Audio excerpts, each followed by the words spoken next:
এই দৃষ্টিহীন পিতা মাতাৰ আচলত কচোন বাছা কিমান দূৰ পালোহি আমি পিতা আমি এতিয়া অযোধ্যা নগৰত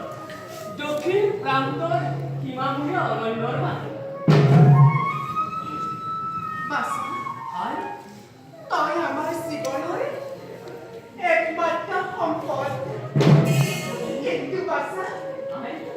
মাতৃ ভৰি নেদেখিলো আজি মই নিষ্পুত্ৰৰ মুখ আছো আছো বাছা মোৰ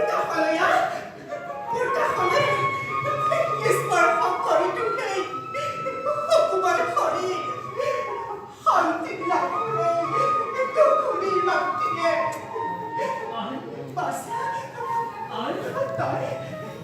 তই মোক আমাৰ কাৰণে কিমান কষ্ট কৰিবি বাছা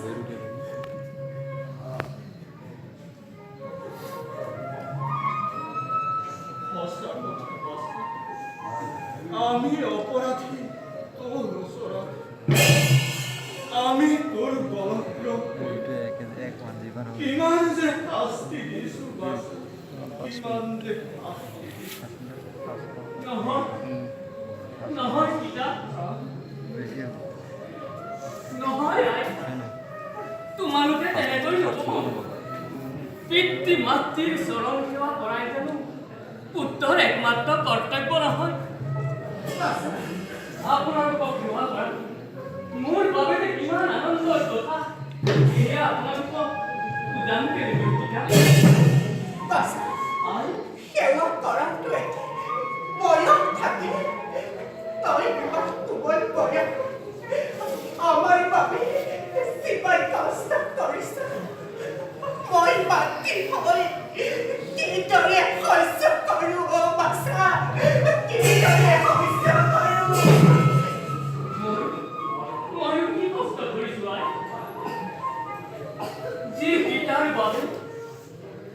এই বিনন্দীয়া সৃষ্টি দেখিলো যি মাতৃ 10 মাহ 10 দিন গৰ্ভত ৰাখি বৰ্ষৰ অমৃতেৰে মোক ডাঙৰ কৰি তাৰ প্ৰতিদান জানো কোনো পুত্ৰৰ জীৱনত বুজাব পাৰিব নোৱাৰে এতিয়াও নোৱাৰে তই বৰ ডাঙৰ ডাঙৰ কথা ক'বলৈ শিকিছ বাছা এয়া জীৱনে শিকাইছে তোক নিজে বাছা যি